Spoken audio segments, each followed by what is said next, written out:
What more can be done to stop companies making so many nuisance phone calls?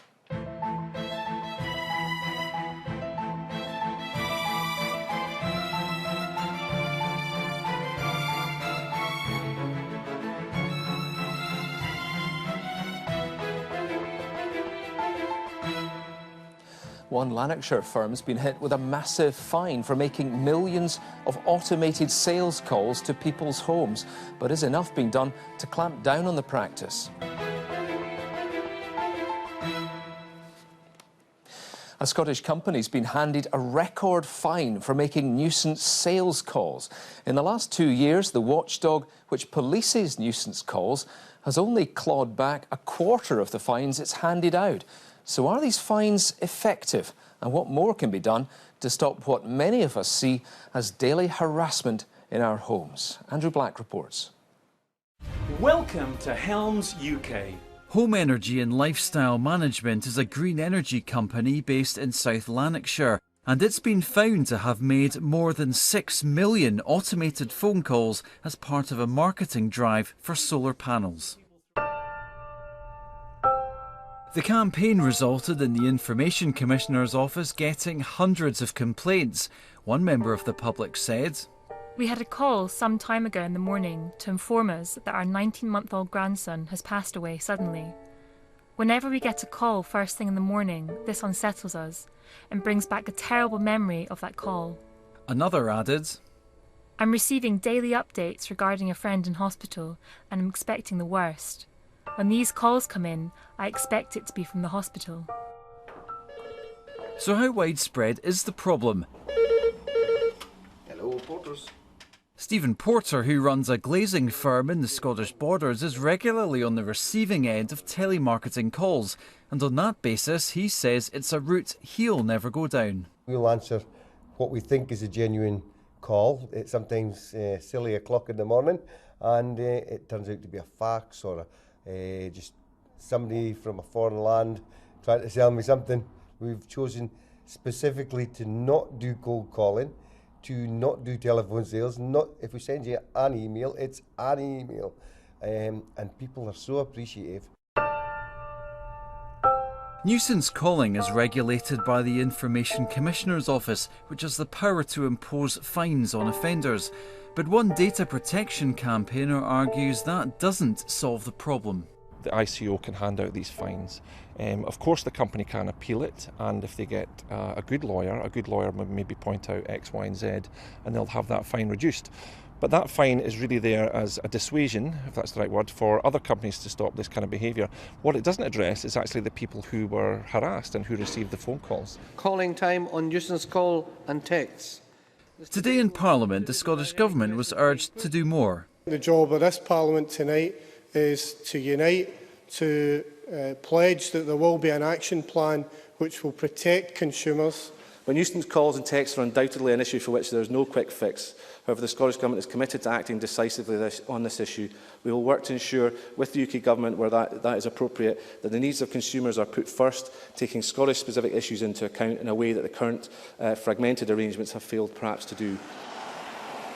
Home Energy and Lifestyle Management has been hit with a record £200,000 fine for running a marketing campaign in breach of the rules.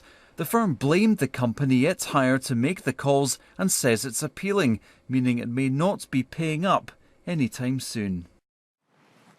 Well, in the studio with me is the Assistant Commissioner at the UK Information Commissioner's Office, Ken MacDonald. And in our London studio is David Hickson from the Fair Telecoms campaign. Thanks very much for joining us. Ken MacDonald, £200,000, that's a whopping fine. And what sort of impact do you expect it'll have on the industry? I hope the industry will sit up and take notice. This is a record fine for a company that was using a campaign of automated calling. And as well as the financial damage, there is a reputational damage that it will no doubt feel as well. So in the past, when we've taken action against spam texters, we've noticed a drop in that type of activity, and hopefully we'll see a drop in this as well. Yeah, it's been hard though, hasn't it, for you to actually recover these fines? The fines are handed out, but you don't necessarily get the money back. Are you confident you'll get this money back? Well, the company has, of course, got the right to appeal, and we'll see if it appears that they're going to do that. But we're confident that we're taking the right action. We've issued about £1.7 million in total in fines. Roughly, we get about a quarter back, a quarter are appealed. There's still a quarter that are sort of in the process of payment. But yes, some people don't pay. They can go bust and then they start up again, I suppose. David Hickson, we hear that the law has changed to make it easier to fine companies who bombard people with cold calls. Does this go far enough? There has been no significant change to the law. There's just one little trap that the Information Commissioner or their lawyers fell over in one case, which has been removed. Please let nobody think that's a significant change. What we need is to recognise that the good work that the Information Commissioner's Office does can only be a sweep-up behind the essential business regulation, which in all different sectors is carried out by sector-specific regulators. We don't regulate business across the board of the UK. Each particular sector has its own regulator. The relevant regulator in this case, which is part of the Department for Environment and Department for Energy and Climate Change, has got an appalling statement on its website about what the rules should be for this. So, and if I were to read that, I would think there's no surprise this company got confused. Also, the Claims Management Regulator, part of the Ministry of Justice, fails to do the very obvious thing, which is to say to those who it regulates, telemarketing is not an appropriate means of marketing these services. You must stop it, and you must also stop taking leads from offshore and other companies who use telemarketing to gain inquiries for you. Well, let's put some of that was done.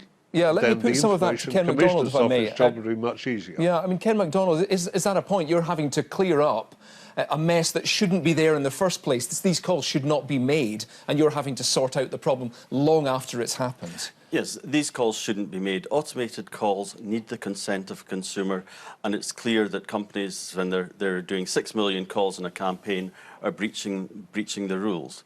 We have had the change in the law, as David said. I would say it's actually been much more significant than he suggested. We had a very high threshold previously to prove to be able to levy the fine, and that's been lowered, and we'll start seeing the impact of that over the next few months, because it's only since April that came into force.